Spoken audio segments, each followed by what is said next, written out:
ममता सरकार का जो तुष्टीकरण वाला रवैया है वो सामने आ रहा है। बहुत शुक्रिया आपका तमाम जानकारी साझा करने के लिए। और इस बीच एक बड़ी खबर दर्शकों को बता दें, कोलकाता में रामनवमी जुलूस पर हमला हुआ। बीजेपी सांसद सुकांता मजूमदार का यहां पर दावा सामने आया है, कहा है कि गाड़ियों पर पत्थर बरसाए गए हैं। ये बड़ी खबर आपको बता दें कि किस तरीके से यहां पर सुकांता मजूमदार की तरफ से जानकारी दी गई और ये जानकारी निकलकर सामने आई। बढ़ेंगे आगे और बात करेंगे वक्फ को लेकर के मचे संग्राम को लेकर। जेएनयू में वक्फ के नाम पर सियासी प्रदर्शन देखने को मिल रहा है। वक्फ कानून की प्रतियां जलाकर प्रदर्शन किया गया। वामपंथी जो छात्र है उन्होंने कानून वापस लेने की सीधी सीधे मांग रख दी है। वक्फ संशोधन बिल जो कि अब कानून का रूप ले चुका है, इस पर कहीं ना कहीं जो सियासत है वो जमकर हो रही है और एक तरफ से सियासी रोटियां सेकी जा रही है, दूसरी तरफ आपको बता दें मुस्लिम संगठन जो है आग बबूला हो चुके हैं। वो कह रहे हैं कि इसको लेकर के लगातार जो हमारी तरफ से तस्वीर रहने वाली है वो प्रदर्शन वाली रहने वाली है, सड़कों पर आया जाएगा। वामपंथी छात्रों की कानून वापस लेने की सीधे सीधे मांग जो है वो कहीं ना कहीं सामने आ रही है। दो तस्वीर आप इस वक्त आपकी टीवी स्क्रीन पर नजर आ रही है, किस तरीके से जेएनयू तक यह पूरा मसला जो है अब पहुंच चुका है और इसकी आंच जो है अब जेएनयू में देखने को मिल रही है। किस तरीके से जो छात्र है वो प्रदर्शन करते हुए दिखाई दिए।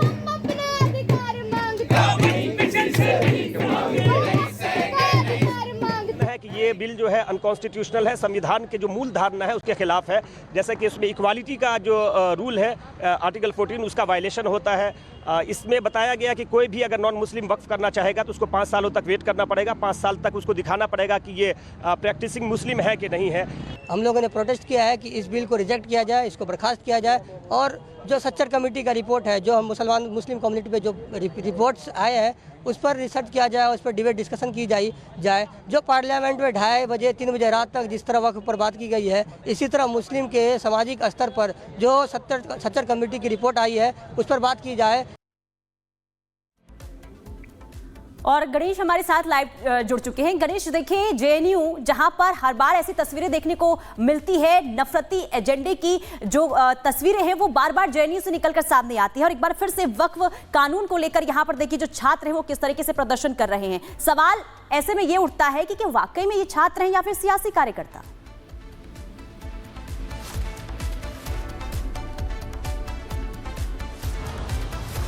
गणेश की आवाज मिल पा रही है आपको?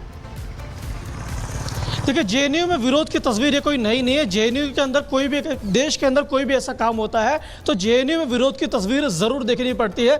अब जिस तरीके से वक्फ को जो वक्फ संशोधन विधेयक जो सदन से पारित होने के बाद राष्ट्रपति से मंजूरी मिलने के बाद अब कानून का रूप ले चुका है, लेकिन जेएनयू में इसको लेकर विरोध प्रदर्शन है वो शुरू हो चुका है। अलग अलग छात्र संगठनों ने कल प्रदर्शन किया। इस दौरान उन्होंने वक्फ संशोधन जो कानून बन चुका है उसकी प्रतियां भी जलाई। साफ तौर से यहाँ पर आपको बता दें जो प्रदर्शनकारी छात्र थे अलग अलग संगठनों के, उनका साफ तौर से एक शब्द कहना था कि सरकार मुस्लिमों के हक को छीन रही है, मुस्लिमों की चीजों को छीनना चाहती है, सरकार उनकी संपत्ति को छीनना चाहती है।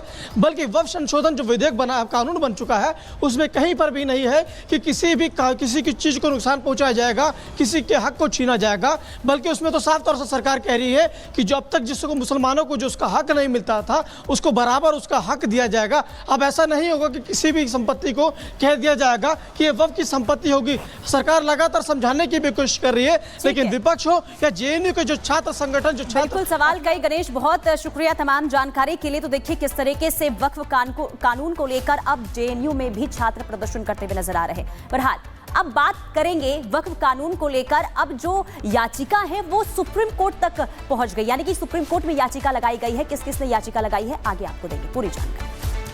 मुसलमानों पे हमला बंद करो, बंद करो, बंद करो। चला है चलेगा, चला है। ये बिल जो है अनकॉन्स्टिट्यूशनल है कि इस बिल को रिजेक्ट किया जाए।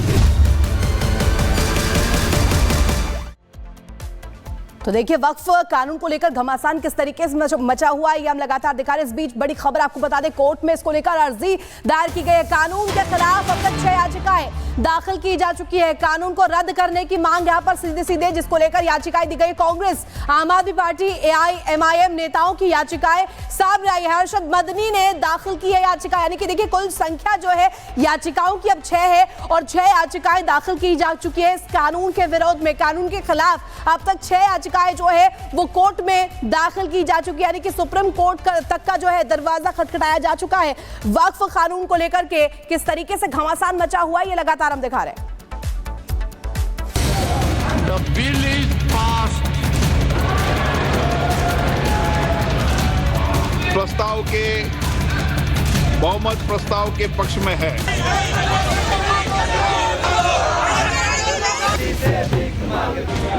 The bill is passed. वक्फ संशोधन विधेयक के कानून बनते ही अब वक्फ बोर्ड को 6 महीने के भीतर अपनी वक्फ संपत्ति की सही जानकारी देनी होगी।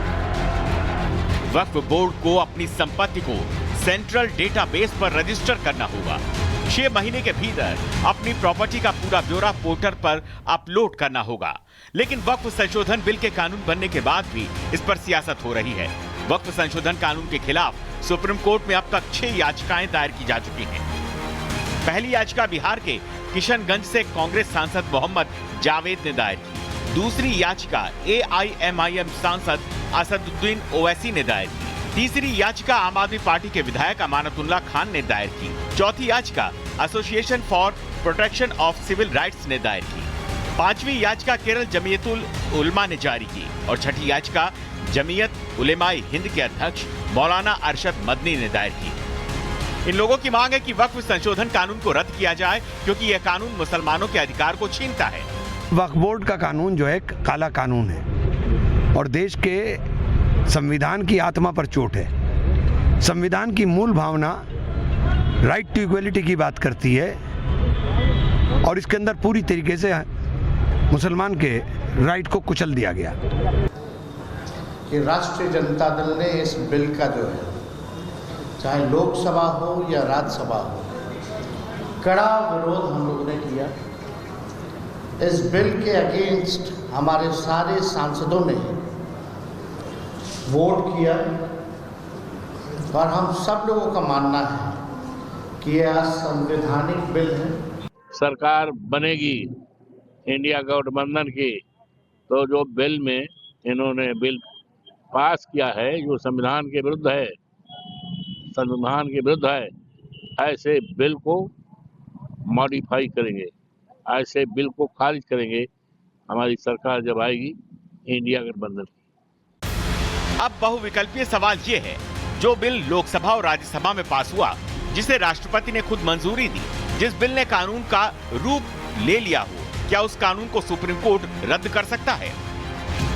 तो आइए इस जटिल बहुविकल्पीय प्रश्न को सरल शब्दों में समझने की कोशिश करते हैं। इस उलझे सवाल का एकदम सीधा और सपाट जवाब है हाँ। देश की सबसे बड़ी अदालत सुप्रीम कोर्ट के पास ये ताकत है कि वो इस कानून को रद्द कर सकता है। लेकिन समझने वाली बात यह है कि ऐसी स्थिति तब बनेगी जब ये साबित हो जाए कि वक्फ संशोधन कानून से संविधान को चुनौती दी गई है और ये कानून संविधान के कानून को चैलेंज कर रहा है। अब आपके मन में हिचकोले मारता सवाल होगा कि क्या सुप्रीम कोर्ट फिर वक्फ संशोधन कानून को रद्द कर देगा? तो इसका जवाब है कि वक्फ संशोधन कानून के रद्द होने की गुंजाइश नहीं के बराबर है। ऐसा इसलिए क्योंकि बिल जल्दबाजी में संसद में पास नहीं हुआ। कानून का रूप लेने से पहले संसद में बिल पर कई घंटे तक बहस हुई और सबसे बड़ी बात ये कि विपक्ष सुप्रीम कोर्ट में ये कैसे साबित करेगा कि वक्फ कानून संविधान को चैलेंज करता है, क्योंकि वक्फ बोर्ड सालों से जमीन कब्जाने वाली